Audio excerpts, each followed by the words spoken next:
Je vous demande d'accueillir Madame Anna Chigula.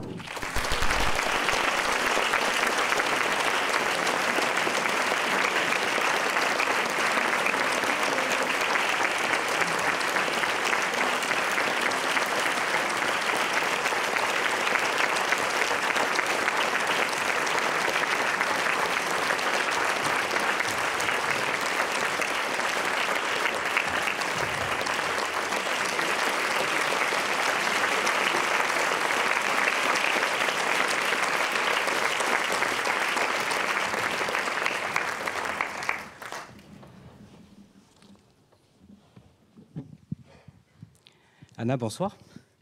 Je voulais juste en profiter pour rebondir justement sur ce que disait Franck et par rapport à Jean-Marie Seigna, donc qui a accompagné des films à la Cinémathèque dans les années 80, fin des années 90. Et qui devait faire l'ouverture de la Cinémathèque, c'était en 97, et avec vous, et ça n'avait pas pu se faire, voilà, pour des circonstances particulières, et donc ça va se faire demain, aujourd'hui, demain, et je pense que voilà, c'est quelque chose, je trouve, de très émouvant, et quelque part, c'est l'ouverture de la Cinémathèque rue du Thor, avec presque 20 ans, avec un hiatus de 20 ans. Hélas, oui. Alors Anna, je sais qu'on va forcément parler de Fassbinder parce qu'on est en plein cycle Fassbinder, parce que on dit toujours que vous êtes la muse de Fassbinder. Vous avez tourné plus d'une quinzaine de films avec Fassbinder. Fassbinder est certainement un Pygmalion, mais peut-être vous pourrez nous en dire davantage. Mais ce qui me semble certain, c'est que vous n'êtes pas une Galatée, et que donc on va parler de Fassbinder, mais on va parler aussi de vous, et peut-être de croiser justement, et à travers vous, votre regard, votre expérience de cinéma, pour parler de cinéma au-delà même de Fassbinder, si vous le voulez bien. Mais pour commencer par ce qui me semble être peut-être un début, c'est l'Amphithéâtre. Est-ce que vous pourriez nous dire deux mots, qu'est-ce que c'était que l'Amphithéâtre? Parce que vous êtes croisés, rencontrés véritablement à ce moment-là avec Fassbinder. C'était déjà avant, et là c'était peut-être l'Amphithéâtre. Est-ce que ça a été l'antichambre finalement du cinéma, de votre passage à vous au cinéma, comme ça l'a été également pour Fassbinder? Oui, d'abord, je dois dire que je ne savais pas que je aspirais vraiment au cinéma. Peut-être j'ai pas voulu me l'avouer moi-même parce que j'étais très avancée dans mes études, et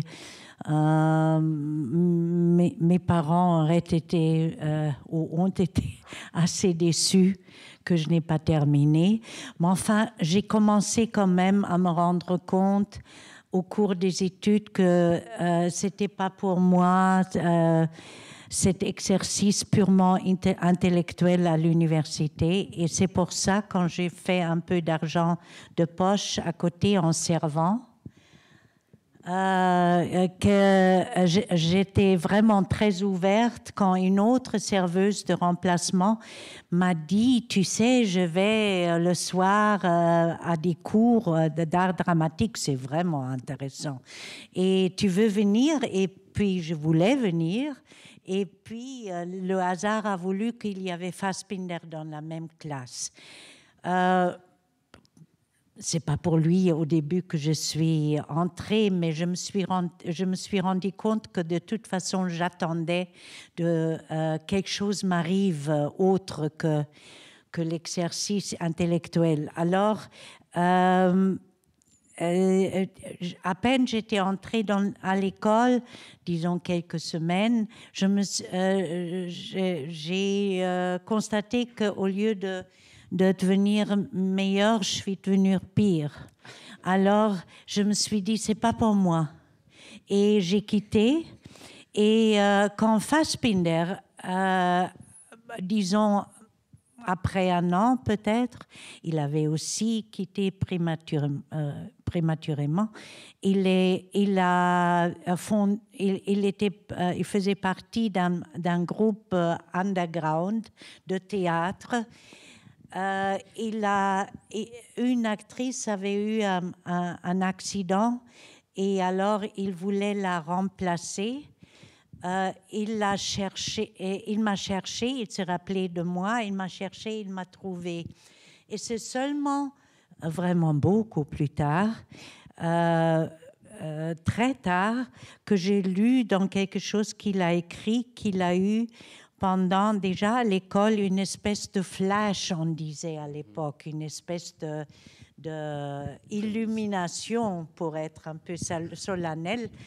Non, un éclair, il a dit. Ça l'a frappé comme un éclair que cette fille-là qui était dans sa classe, elle sera quelque chose comme une star de son cinéma, ou alors il a précisé encore peut-être une pierre angulaire, ou peut-être même un moteur.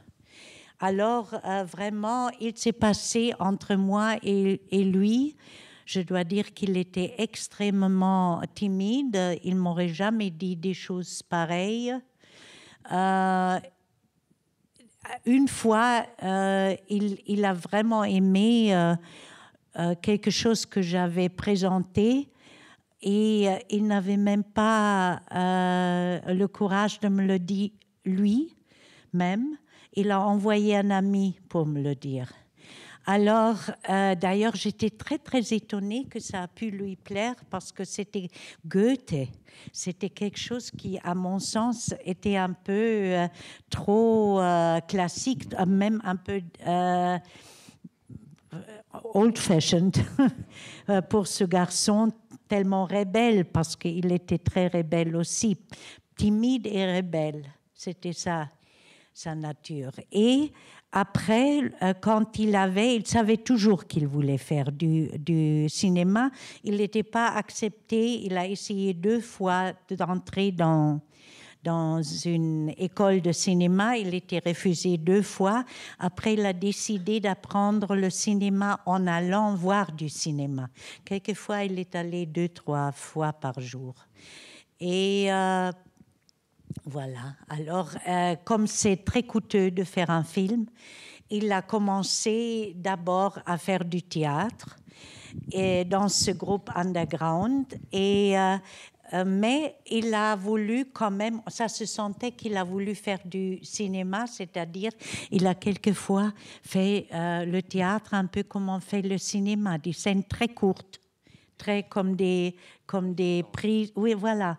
Et c'est pour ça aussi que ça s'appelait amphithéâtre. Enfin, c'était un peu une formule de l'époque. Il fallait être anti. Et nous, la génération après Hitler, nous, on était a priori anti. Déjà, c'était en nous, on était contre tout ce que aurait pu être l'héritage. D'ailleurs, dans ce amphithéâtre se faisait beaucoup ce qu'on avait déjà appelé à l'époque des travestis, des pièces classiques de Goethe, de Schiller, mélangées avec un dialecte bavarois. Enfin, on faisait beaucoup de choses qui absolument pas se faisaient au théâtre. Et quelquefois aussi ce qu'on aurait pu appeler du mauvais goût. Donc, c'était, en ce sens, c'était un amphithéâtre. Et il y avait aussi, c'était d'ailleurs un ancien cinéma qui ne fonctionnait plus. Et derrière, il y avait un bar. C'était très important aussi. Et puis après les représentations, on pouvait rester avec les gens. Et c'était une vie assez très comme la vie se vivait à l'époque. Oui, c'est-à-dire, oui, parce que c'était aussi il y avait un projet, enfin c'était aussi une vie communautaire. Oui. C'est ça, c'était vraiment c'était une troupe au sens complet du terme. C'était une troupe sur la scène et également je ne sais pas dans la si vie. c'est le sens complet. C'était une troupe et c'était déjà un mélange des gens qui avaient commencé à devenir des acteurs. Quelquefois même avaient terminé, d'autres comme moi, pas du tout. Et des gens qui avaient aucune formation.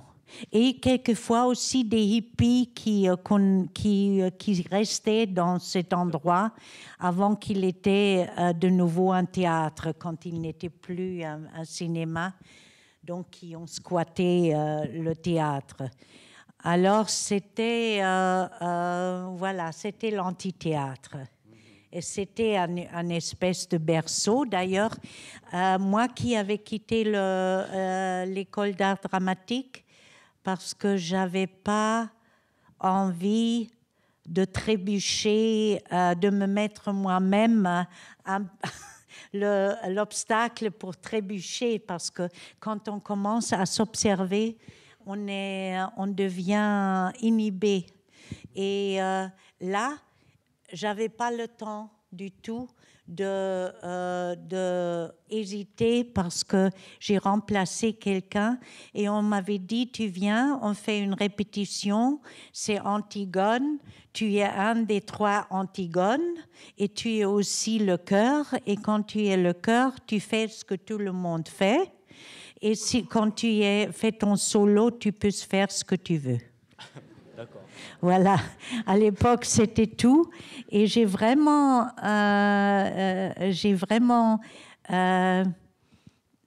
senti un moment, un high, comme on a dit à l'époque, quand j'ai pu faire ce que je voulais, et la lumière sur moi, j'ai pris goût, j'ai vraiment pris goût. Après, j'ai quand même continuer les études aussi, parce que je ne voulais pas trop choquer mes parents, que de toute façon, comme lui, il était vraiment le mauvais garçon de la culture. Et ils ne disaient rien, mais ils avaient vraiment peur que je tourne mal. Et alors voilà. Mais après, il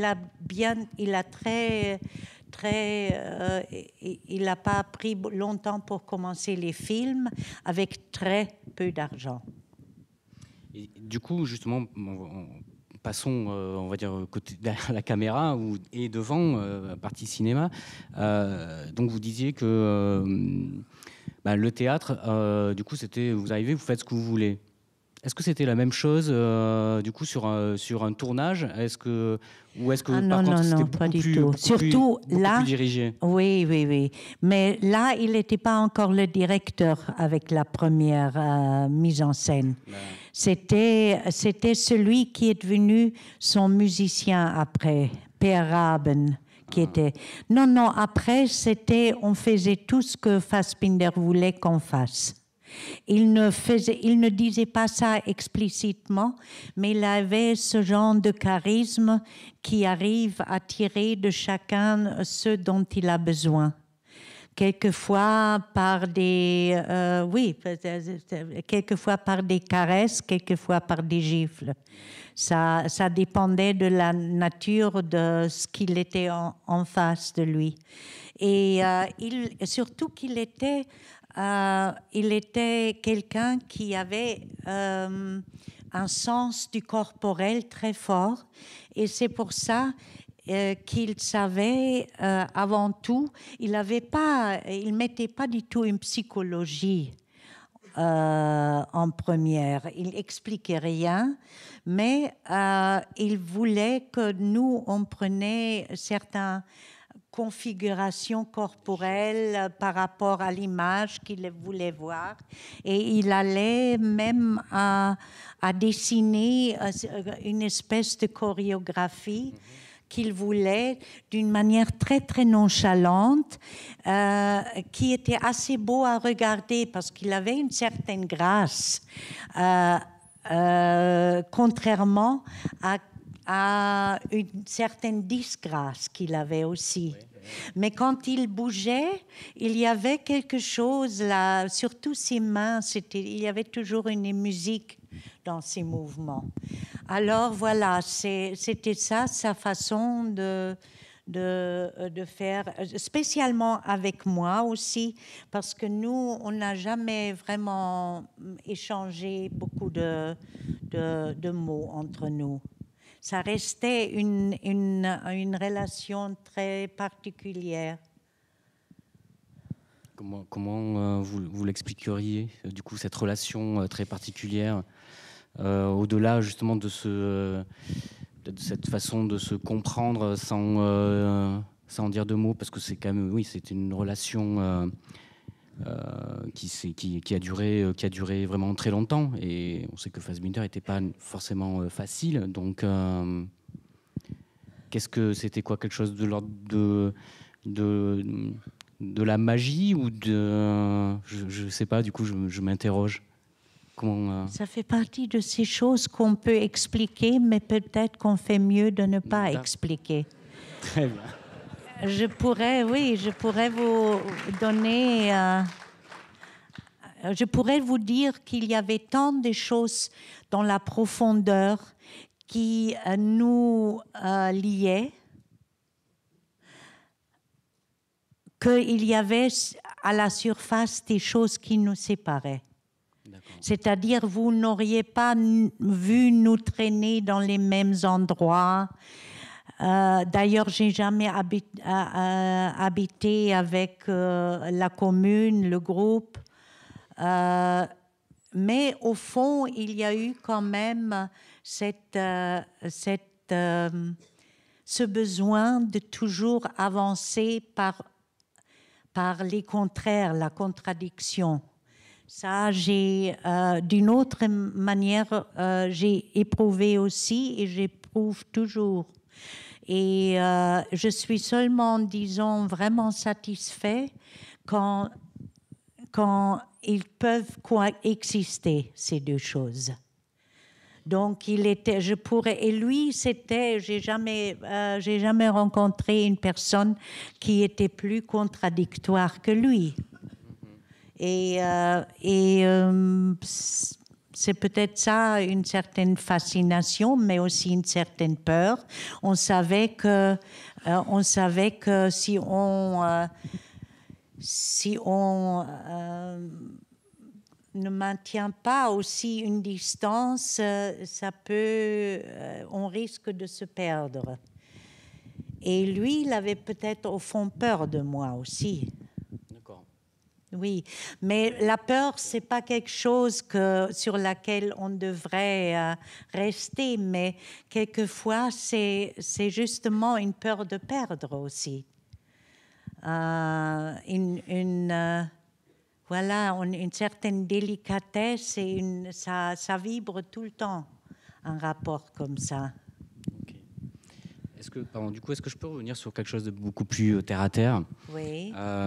Puisque vous parliez de chorégraphie, de cette manière finalement qu'il avait de présenter les choses, qui est plutôt dans la chorégraphie. Ça veut dire, du coup, il y avait des répétitions, il y avait un travail de répétition avant les prises. Est-ce qu'il y avait une part... Il y avait une répétition pour la caméra. Oui, surtout que la pellicule, ça coûtait cher. Et après, il aimait bien aussi qu'il faut se lancer. Et il aimait bien aussi créer quelque part cette urgence d'être là parce que tu sais, peut-être tu n'as pas une seconde de chance. Mais quand il sentait que c'était pas bien, il faisait répéter. Mais il avait aussi une souplesse de prendre les choses telles qu'ils tombent, pourvu que ça l'arrangeait. Et du coup, est-ce que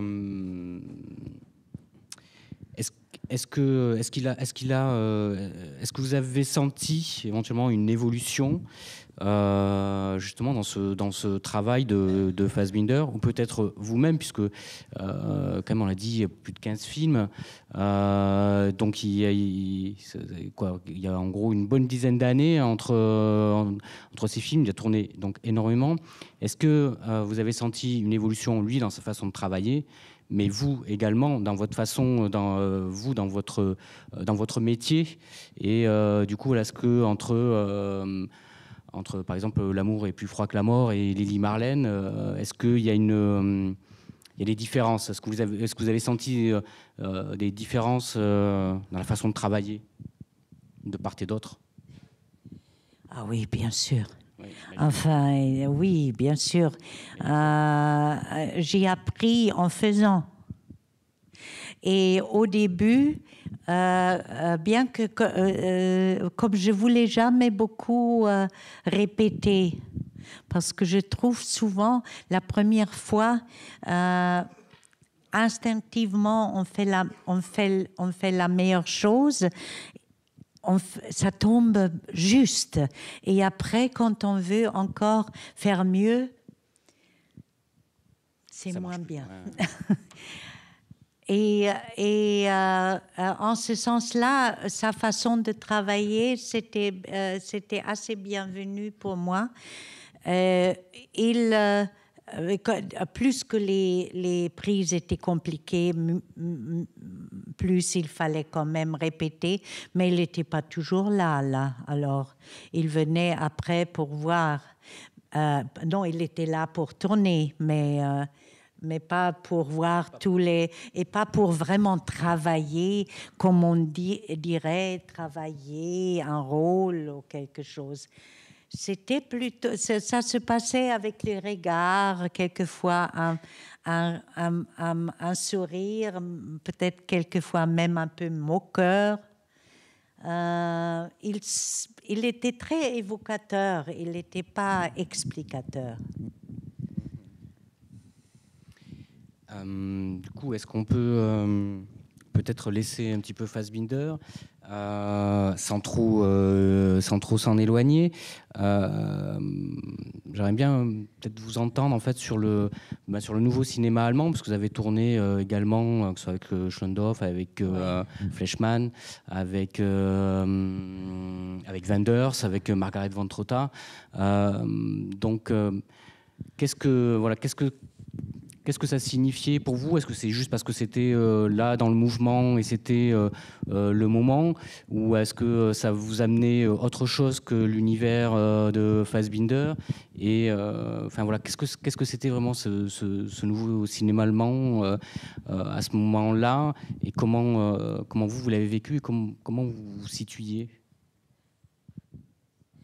Je crois que le nouveau cinéma allemand était aussi divers que c'était vraiment dans la diversité. Il y avait d'une part, il y avait la restauration des pages arrachées du livre de l'histoire que que ça traitait déjà Edgar Reitz. Après, il faisait Heimat, donc mais ça c'était après. À l'époque, il faisait d'autres films.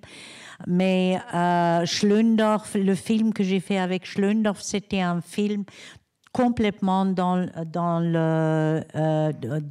l'actualité. Il y avait la guerre au Liban et il filmait un film sur le reportage de guerre, et comme nous qui sommes loin de cette guerre, on se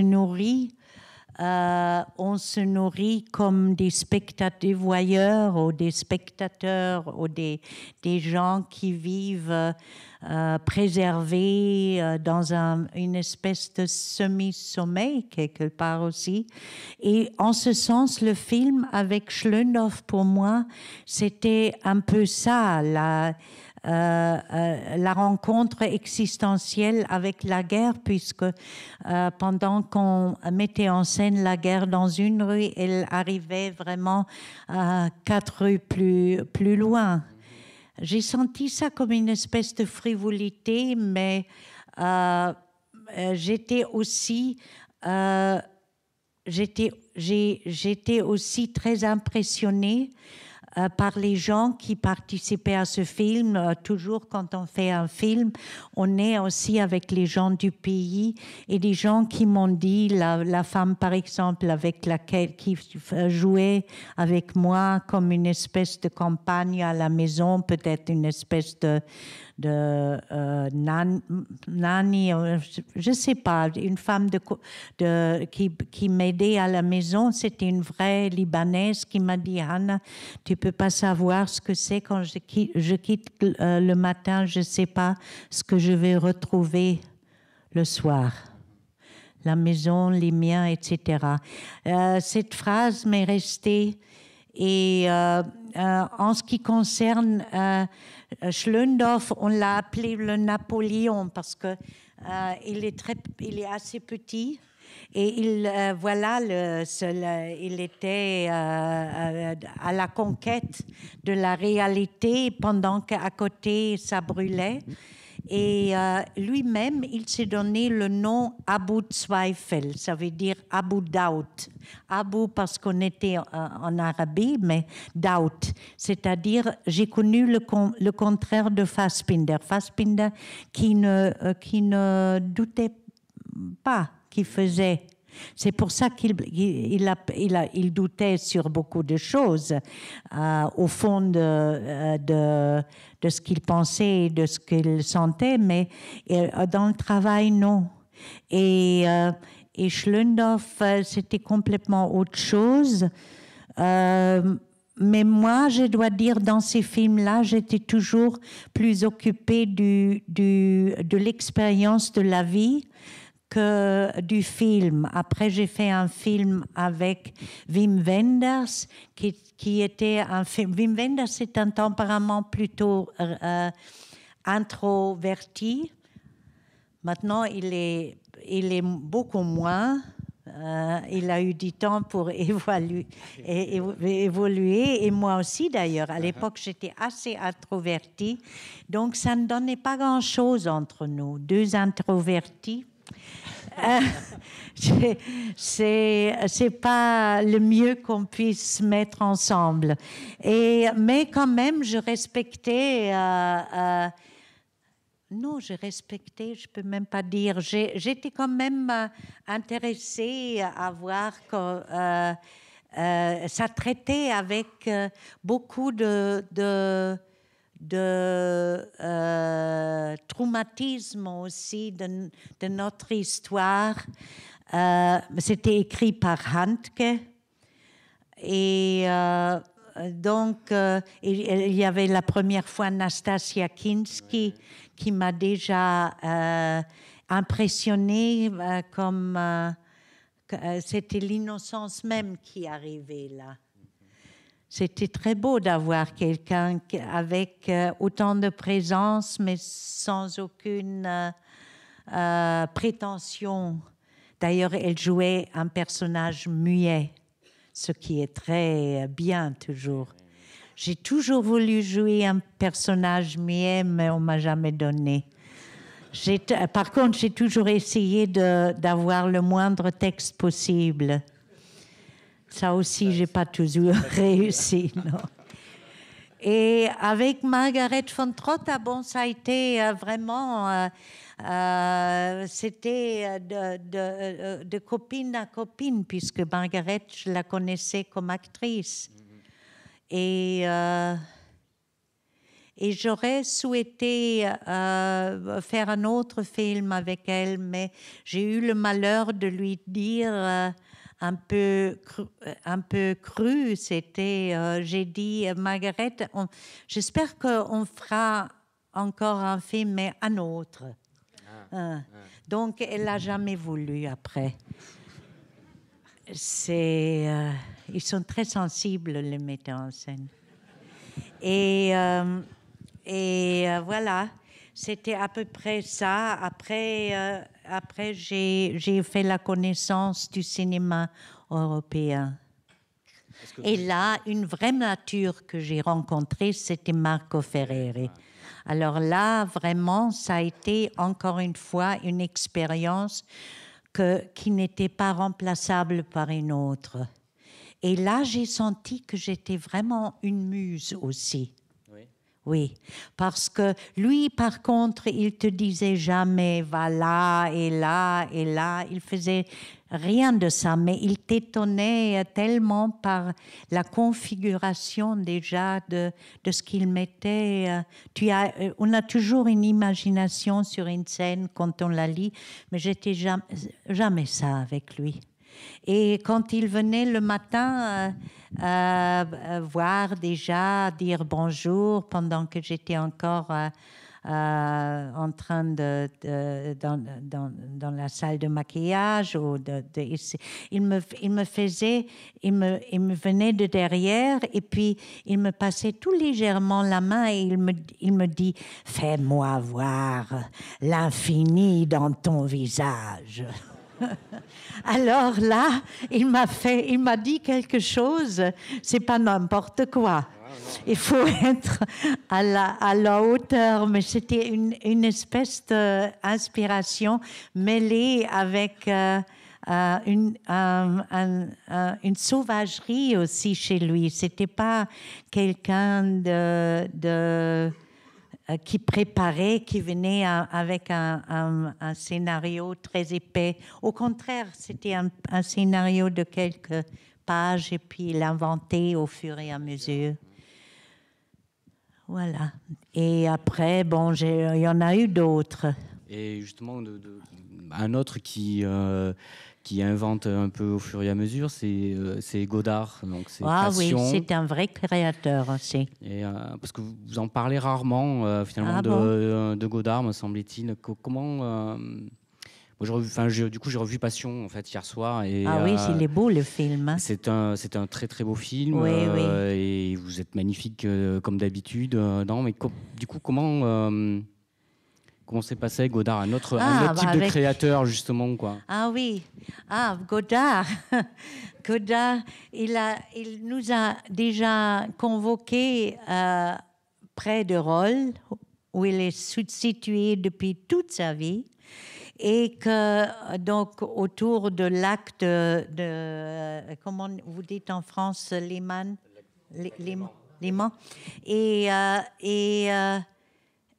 Et après, bon,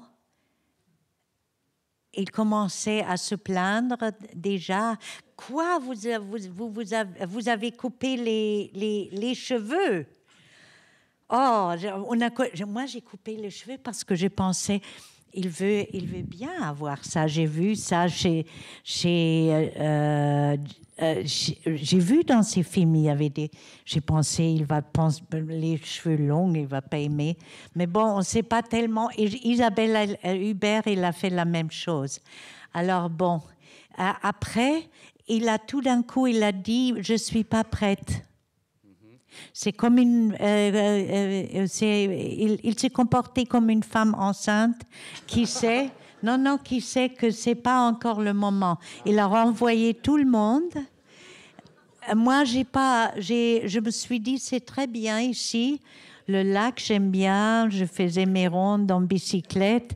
Et bon, il va commencer peut-être dans 10 jours. C'est pas la peine que je rentre, et etc. Après, c'était unique avec lui. Après, il a envoyé Isabelle Huppert dans une usine où on fabriquait des clous. Parce qu'elle représentait une ouvrière. Et moi, il m'a envoyé dans un fast-food à côté de l'autoroute parce que parce que j'étais supposée d'être la patronne d'une pompe d'essence où il y a aussi un petit commerce de ça. Et il fallait tous les jours rendre compte, écrire dans un petit cahier sur nos expériences. Qui contrôlait Non, il fallait le lire après. C'était assez bien. Moi, j'ai aimé ça. Mais bon, si j'ai aimé ça, la seule chose que j'ai pas du tout aimé, c'est que lui, il ne pouvait pas se sentir bien sans qu'il fait tout le monde se sentir mal. Alors, alors il a commencé, vous êtes tous nuls, vous n'avez rien donné. Non, mais pas par rapport à ce qu'on écrivait. Là, il était assez satisfait. Non, il était très intriguant comme homme. Non, c'est un autre cas. Et j'ai quand même, il a dit, un metteur en scène, il a dit ça en dit bien sur lui. Il a dit, c'est comme un chasseur de papillons, et après, quand il a le papillon, il faut bien qu'il ne l'abîme pas. Et il savait quand même, quand il tournait, faire ça. J'ai trouvé toujours qu'il savait bien capturer les moments, et quelquefois, il le faisait par des choses très mécaniques. J'avais pas du tout l'habitude de ça, qu'on me dit pendant que je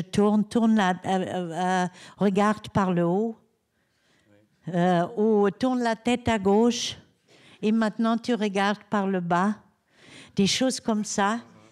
Mais bon, comme j'ai estimé que c'était un grand, je me suis dit, tu fais mieux ce qu'il dit que mettre de la résistance, ça sert à rien. Et voilà, après, il y a une scène qui est très marquante, je crois, aussi parce que les gens me parlent souvent de cette scène. C'est quand je me regarde moi-même à la télé. Et il avait, ce qui précédait à cette scène, c'est qu'il a dit, je veux tourner une scène d'amour, mais il ne faut pas que ça ressemble à une scène d'amour. C'est bien une phrase à la Godard. Et alors, mais après ce qui suit, c'est encore plus flou.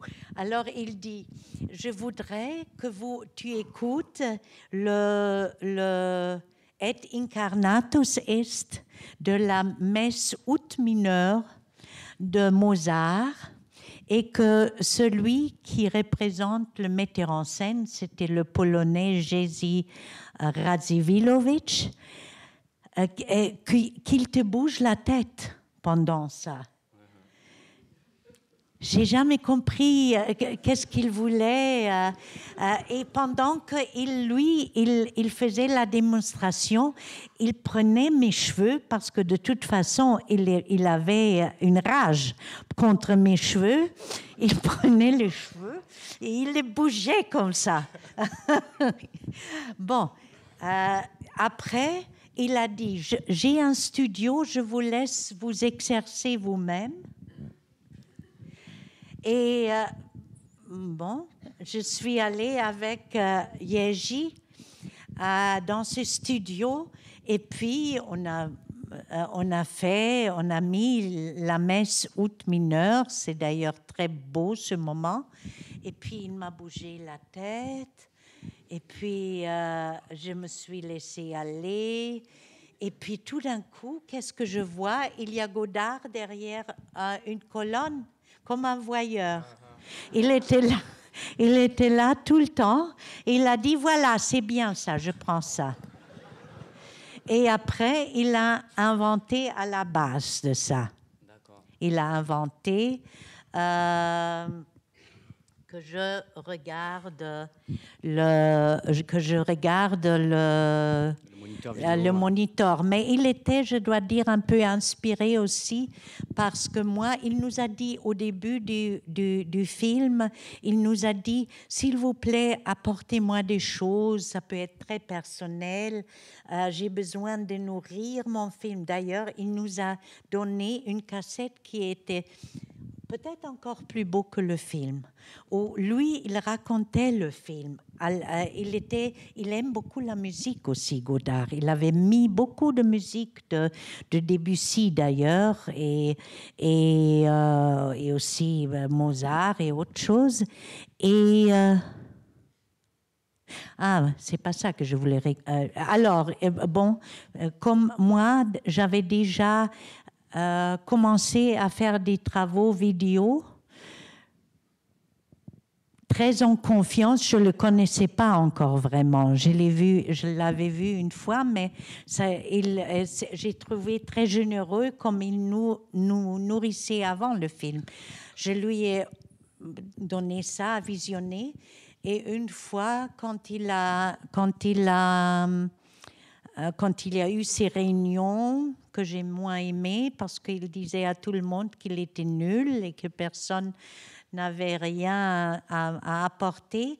Moi, j'ai osé et j'ai dit, Monsieur Godard, vous avez oublié que je vous ai envoyé ça. Vous n'avez jamais même perdu une phrase là-dessus. Il m'a dit, oui, parce que c'était très mauvais. Alors, voilà. C'était évidemment, après, je dois quand même dire que ça n'a pas pu être si mauvais parce que heureusement que je ne me suis pas laissée complètement influencer parce qu'après, quand on m'a fait une rétrospective, je brode autour de ça parce que vous voulez aussi un peu parler de la vidéo. Alors, après, j'ai eu une rétrospective au MoMA, et on m'a dit, vous pouvez envoyer aussi quelque chose qu'on n'a jamais encore vu de vous. Et là, j'ai pris le courage et j'ai fait pour la première fois le montage vraiment de ce matériel et j'ai envoyé et ils ont tout de suite pris dans leur collection. Donc, ça n'a pas pu être si mauvais. Et voilà, ça c'est Godard qui vous fait cadeau des diamants, mais qui vous donne aussi des pilules dures à avaler. Est-ce que du coup, puisque là, quand vous abordez la question de vos vidéos, est-ce que vous pouvez nous en parler un peu plus? Oui, je peux vous en parler. Il y a eu une exposition à Berlin il y a deux il ans maximum. Vous avez monté une installation à l'Académie de l'Art, oui, de ce matériel qui datait de l'année 79. Et c'est, au fond, j'ai commencé à faire ça parce qu'il y avait un film qui ne se faisait pas. Et c'était pas un film comme un autre, parce que Fassbinder, quand je suis descendue à Cannes sans y avoir un film, mais lui, il avait le Disper à Cannes. Et donc, il y a, comme toujours, une espèce de cocktail, etc. Et tout d'un coup, il met le bras autour de moi et il me dit « Hannah, je veux que tu t'achètes un livre qui s'appelle « L'homme de jasmin » parce que le prochain film, ça traite d'une crise de schizophrénie dans laquelle une femme, elle est enceinte, mais pas d'un bébé, elle est enceinte de toute une ville, et c'est Berlin réunifié. Mais c'était 10 ans avant que le mur tombait. Et Fassbinder a tout de suite senti que c'était une métaphore formidable pour l'Allemagne. Et alors, il m'a dit, on va faire un film différent de tous les autres films parce que tu ne seras pas seulement mon actrice, tu seras co-auteur. C'est-à-dire, il faut qu'on écrive. Ça sera seulement un point de départ et après, on va écrire le film du jour au jour et puis on va rester ensemble dans une maison, etc. Quand j'ai entendu ça, j'avais le cœur qui faisait boum, boum, boum, tellement j'étais... j'ai toujours souhaité que ça peut arriver un jour, qu'on aura un rapport vraiment les yeux dans les yeux et pas seulement instrument et metteur en scène. Et enfin, j'étais contente de ça aussi, mais j'ai senti qu'il y avait encore plus dans notre rapport. Alors... après, j'avais déjà commencé à me préparer, à faire des dessins comme cette femme. elle a fait aussi à faire des anagrammes, ça s'appelait, des constructions de mots très savantes, très poétiques. Après, je reçois ce coup de fil où quelqu'un de son groupe me dit il ne peut pas faire ce film parce que son amour vient de se suicider. Voilà. J'ai tout de suite compris, mais évidemment, c'était pour moi un choc duquel je ne pouvais pas revenir comme les autres choses, parce que c'était quand même une autre promesse que juste un film. Et alors, comme à l'époque, je vivais dans une communauté d'artistes à la campagne, les copains ils m'ont dit « Achète-toi une caméra, on a marre de te voir avec cette mine mélancolique. Allez !» occupe-toi de ça. Et alors, ils m'ont expliqué la caméra. J'ai dit, moi, une caméra, je ne sais pas manier, on va t'expliquer. Alors, après, comme je savais pas vraiment avec quoi commencer, je me suis dit, je vais prendre quelque chose qui est a priori un matériel qui vient de moi, mais qui n'est pas qui est produit malgré moi. C'est-à-dire les rêves de nuit.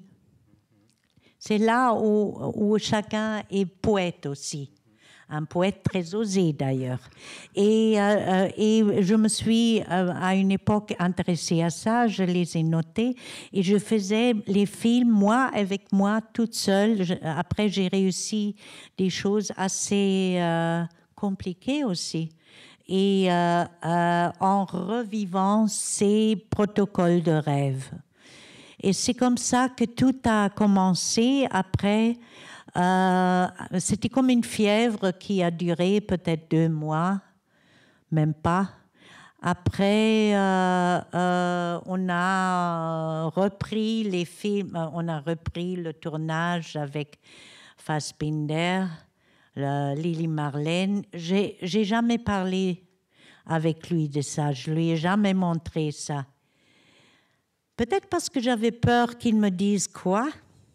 Ou alors je ne sais pas, je voulais pas, j'avais trop peur qu'il me dise que tant que Godard, je sens, ça me touchait pas autant, mais lui, ça m'aurait peut-être, et puis ça me fait, je pensais qu'un jour on va le faire, un jour on va le faire.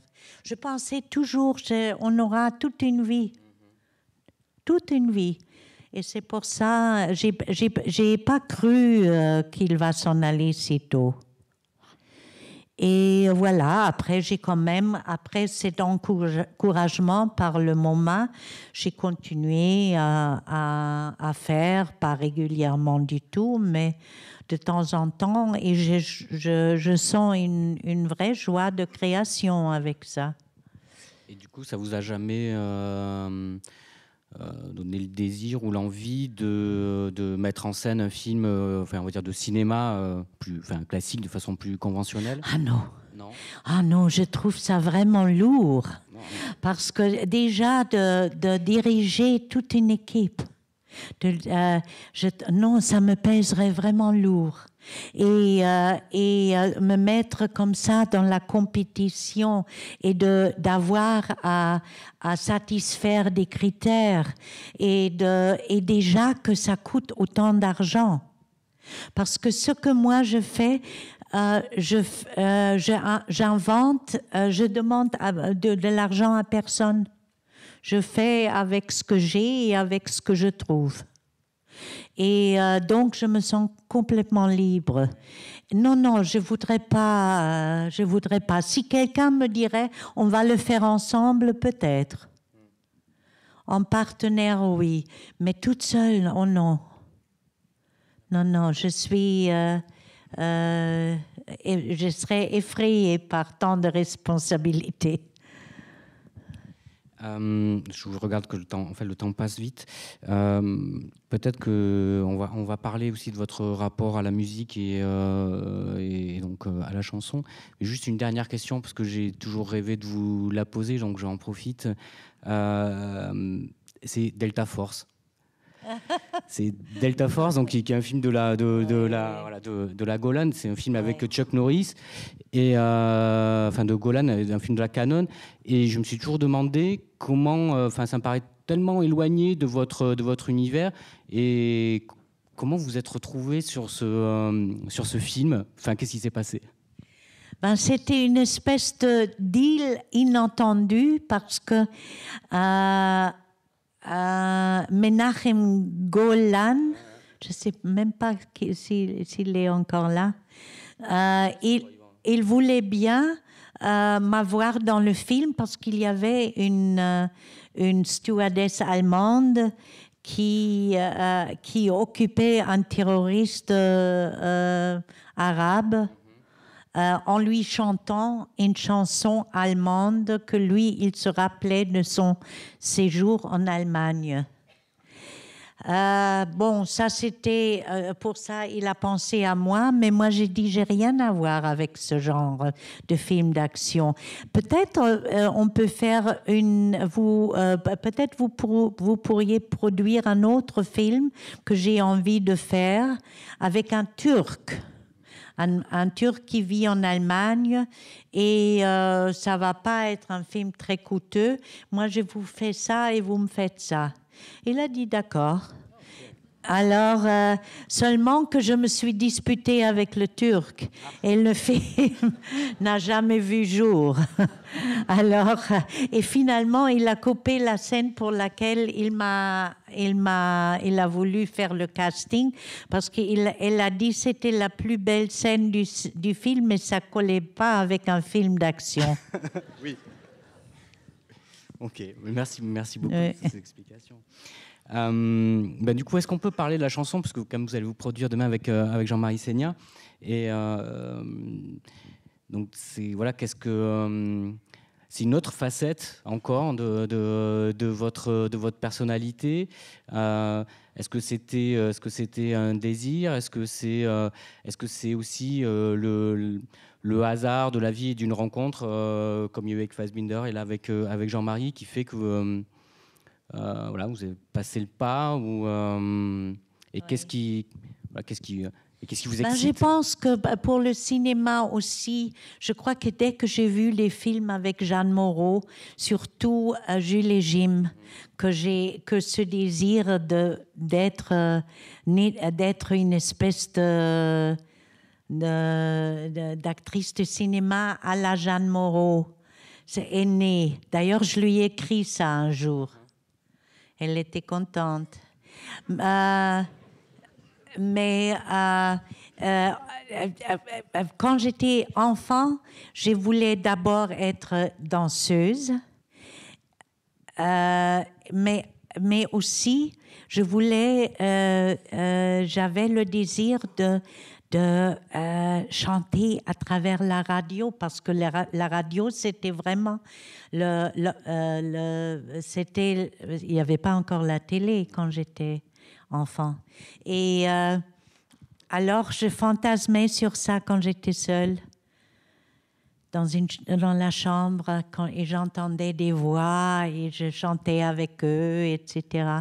Et quand j'étais arrivée à la cinquantaine déjà, et le cinéma se faisait plus rare pour moi, j'ai pensé que ça serait bien de faire quelque chose de nouveau aussi, et surtout renouer avec un désir d'enfance. Et finalement, c'est là où Jean-Marie Seigna, il a eu l'idée, sans savoir de ça absolument pas, de me proposer pour un projet.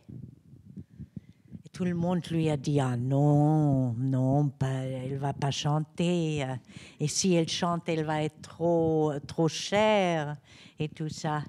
Eh bien, ils se sont trompés, ils m'ont appelé de Arte et j'ai dit oui, oui, je veux bien.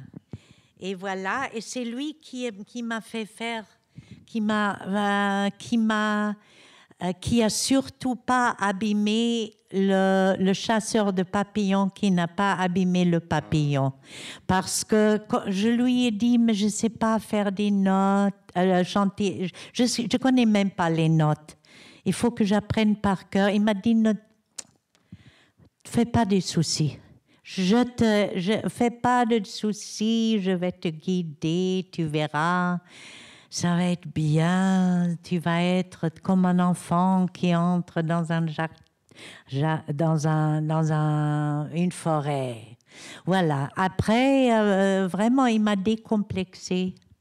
Et c'est pour ça que j'ai trouvé beaucoup de goût à faire ça, surtout qu'on ne faisait pas tout le temps la même chose. Et lui, il a pris plaisir aussi que moi, j'ai envie de changer.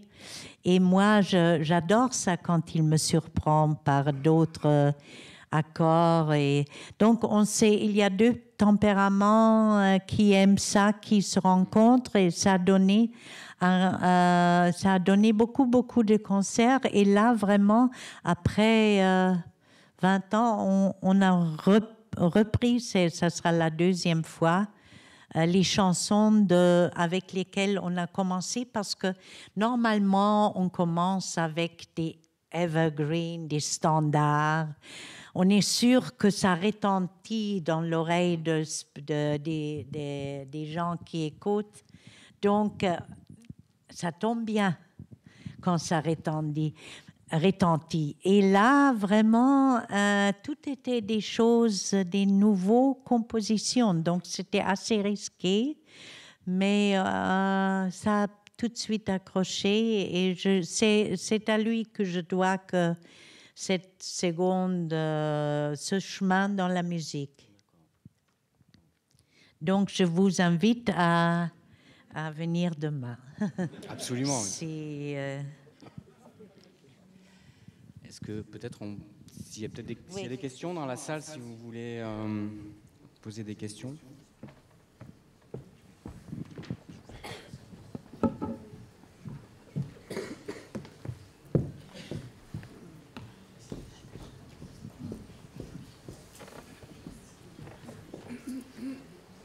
Merci. Bon, c'est une question toute simple. Est-ce qu'il y a un film au-dessus des autres que vous avez aimé tourner?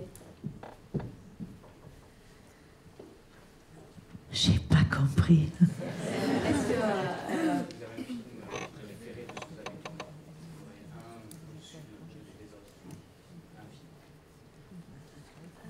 en tant qu'actrice, ou est-ce que...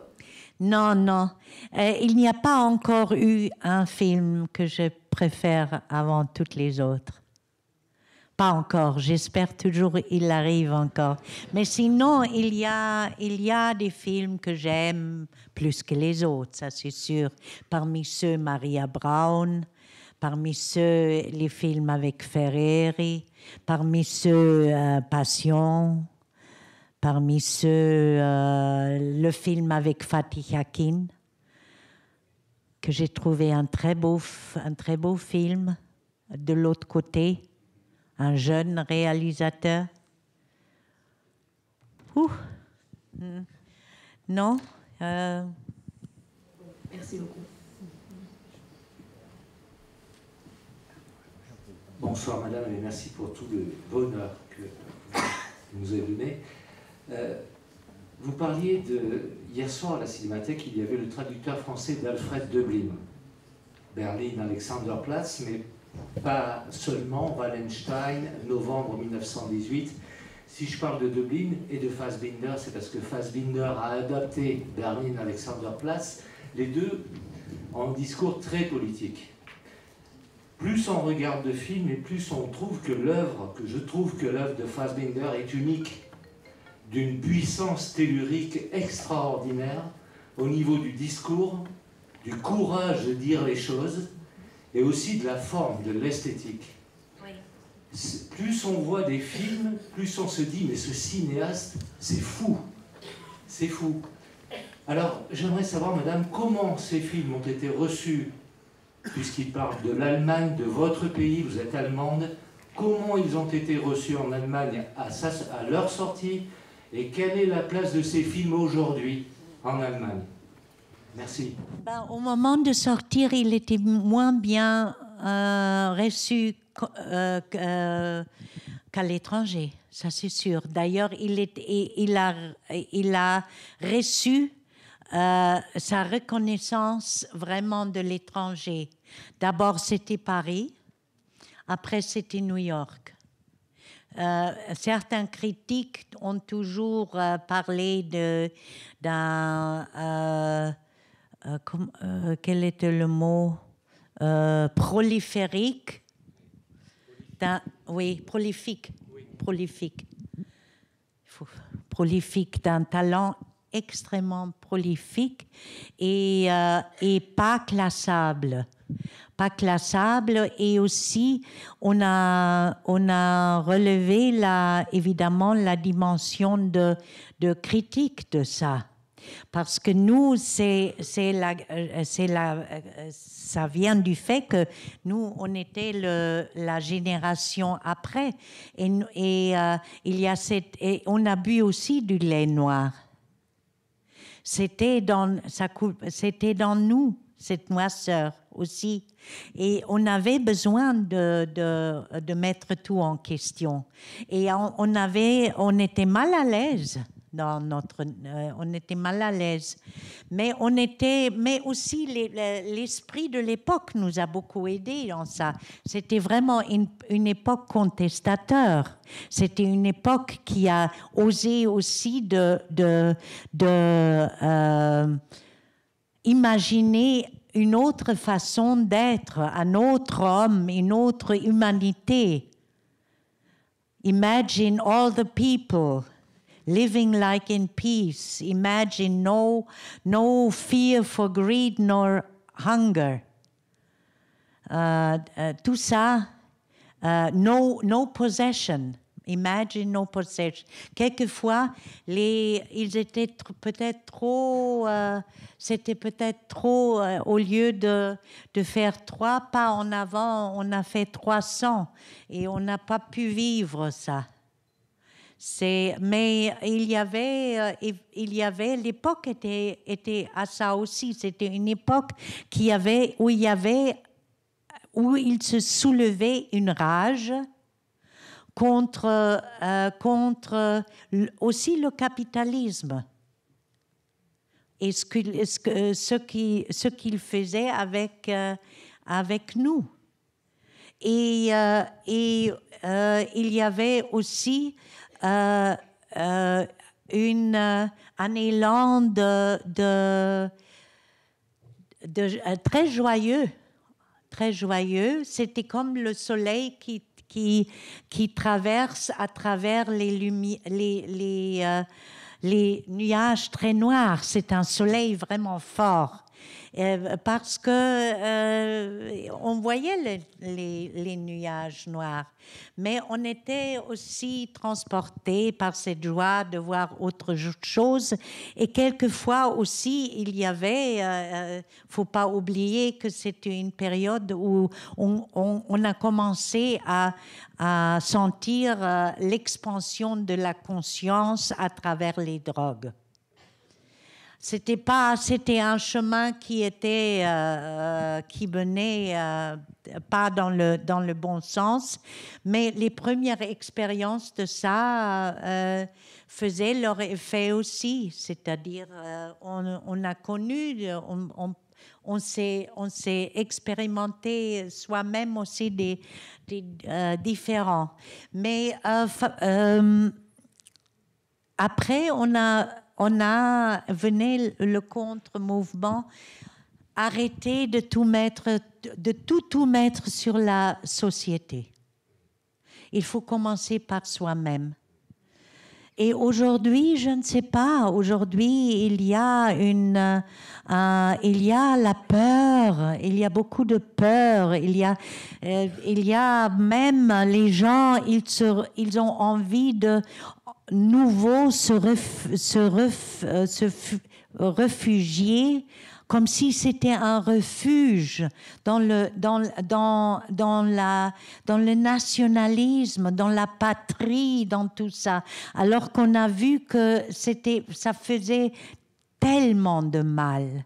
Cette identité dans laquelle, qui n'est pas... tous ces gens étaient toujours abusés par ceux qui faisaient vraiment, pour lesquels ça profitait d'entrer dans les guerres. Et nous, on a senti comme ça, comme une chose, ça va, au moins ça, c'est arrivé après la guerre mondiale. Ben non, maintenant c'est partout, ça commence à ressusciter comme si c'était un remède. Et on a peur de tant de choses. On a des bonnes raisons, je pense, pour avoir peur. Parce que ce qui va évidemment suivre avec tous ces changements de climat, encore, j'entends les gens dire « Oh, il fait beau aujourd'hui, oh, ce que c'est bien !» Mais c'est en plein janvier.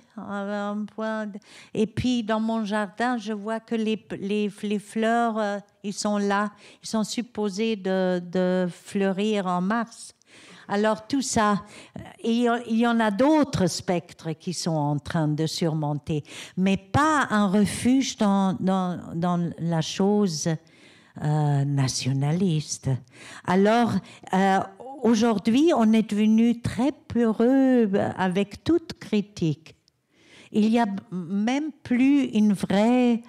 Il y a seulement les partis qui essayent de se concurrencier.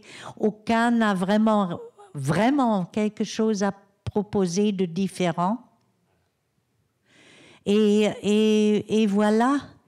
Encore, mais là, je ne sais pas, encore moi qui a toujours critiqué Madame Merkel, je suis étonnée du coup. Ah non, je suis du coup étonnée, elle tient le coup et elle se... Non, parce que c'est pas facile de perdre toute la popularité. Et elle a quand même fait un geste vraiment chrétien. C'est peut-être ça qu'elle a... parce qu'elle était fille d'un prêtre, du prêtre évangélique, c'est... Pasteur. Voilà. Alors que nous, on est si peureux, partagés avec tous ces gens, ils vont déstabiliser tout ce qu'on a acquis. De toute façon, on va être déstabilisé. Enfin, ça c'est seulement parce que c'est toujours facile de parler du passé.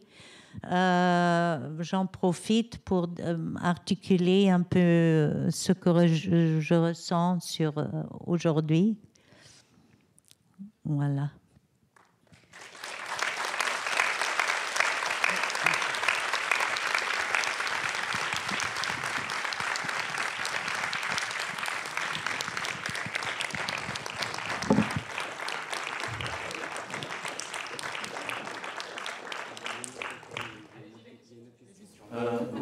J'ai une question à vous poser, c'est entre le début de votre itinéraire avec Fassbinder et la femme, vous avez changé de camp, je veux dire de dimension, c'est-à-dire vos premiers films étaient très peu budgétisés et vous avez eu de plus en plus de moyens. Et est-ce que vous avez réussi à garder votre enthousiasme communautaire quand vous êtes passé sur des films à grande production, en grande machine?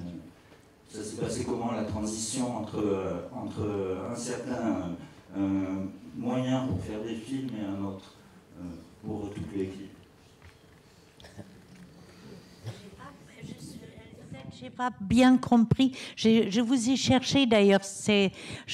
Paraît-il que je vois mieux, j'entends mieux quand je vois.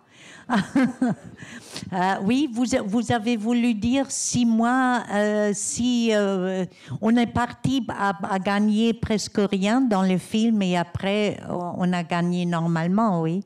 Mais est-ce que dans votre le comportement quotidien, ça a changé quelque chose dans votre façon de travailler d'une étape? Juste, si vous faites allusion, si c'est par rapport au début donc, et dans la foulée de l'amphithéâtre, en fait c'était déjà fini. C'était fini quand Fassbinder a eu des budgets plus confortables pour tourner. Cette expérience communautaire, elle était déjà terminée. Disons, il a fait encore après des films comme Éphébriste où moi je mettais ce que j'ai gagné au moins à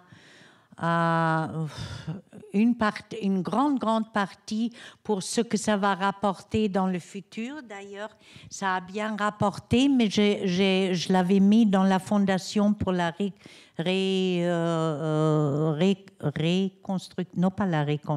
pour la rénovation des films. Mais j'ai toujours pas bien compris la question. Vous voulez dire quoi? Si le fait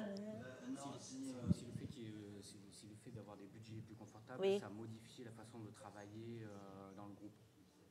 Ah oui, bien sûr. Oui, bien sûr. D'ailleurs, le groupe n'était plus un groupe après. C'est lui-même qui a fait un film où il a enterré le groupe avec le film. Qui a peur d'une sainte putain? Tout le monde, il se demandait, mais c'était qui la sainte putain là-dedans? Alors voilà, il a déjà réalisé qu'avec lui, qui était une créativité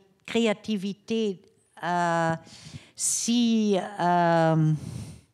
exceptionnelle, il n'y avait pas d'autre qui pouvait arriver à sa cheville en faisant vraiment un groupe comme chez Warhol peut-être. Et même là, je crois que le groupe s'était fait par des gens très excentriques, mais il n'y avait pas une inégalité. D'ailleurs, il n'y a pas d'égalité. Il n'y a pas. On dit fraternité, oui. Égalité, je ne sais pas. C'est une belle direction, mais ça restera toujours une direction. Et fraternité, égalité, liberté. Même liberté, c'est une direction. Il n'y a pas... ce sont des notions abstraites. Et il ne faut pas s'acharner non plus à des absolus, parce que justement, le film que vous allez voir parle un peu de ça. Mais j'ai toujours... Oui, quand on a un grand budget, on se permet de faire des films avec beaucoup plus de complications, Fassbinder, au début, il a tourné vraiment des fixes avec la caméra fixe. Il a osé à faire ça. Ou alors on mettait des rails et alors nous, on était tous assis dans le deuxième film comme des oiseaux sur des perches. Et on disait des phrases bizarrement primitives. Et c'était tout un style qu'il a créé au niveau de sa possibilité de le faire. Il avait toujours l'intelligence de faire ça. Après, à la fin, il se perdait dans les miroirs quand même. Il s'est beaucoup perdu dans les miroirs, mais c'est fascinant aussi parce que... mais il a fait des choses de plus en plus... oui, mais quand même, il a toujours gardé une chose, c'est tourner 3 fois plus vite que les autres. Mais il est aussi mort 3 fois plus vite que les autres.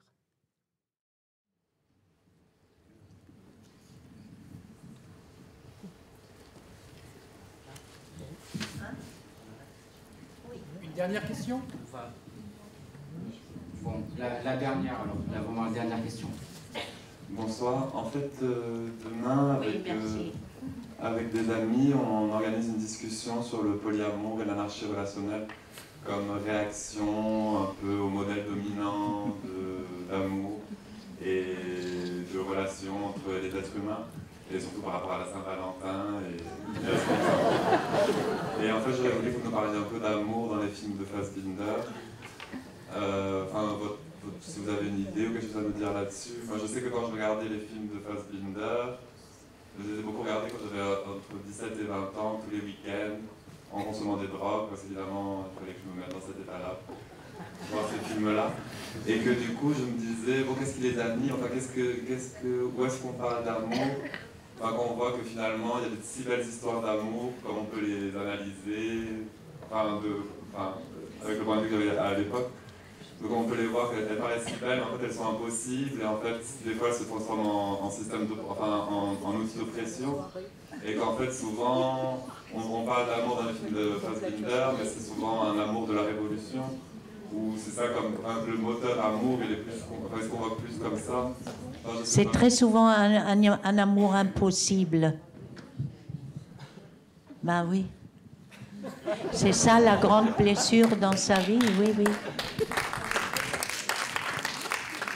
Après oui, un amour impossible, mais qu'est-ce qui le rend impossible souvent? Enfin, il y avait une conférence ici, ça fait 2 semaines, et qui parlait du décor en crise dans les films de Fassbinder. Et j'étais un peu déçu parce que j'avais l'impression que cette crise-là, comme le présentait la personne qui faisait la conférence, elle venait vraiment du personnage.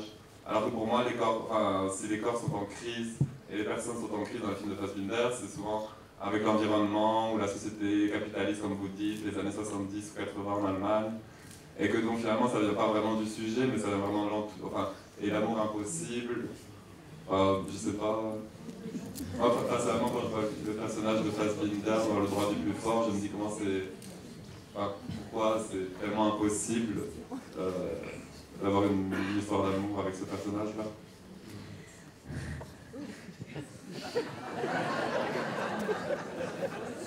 C'est un vaste champ, monsieur.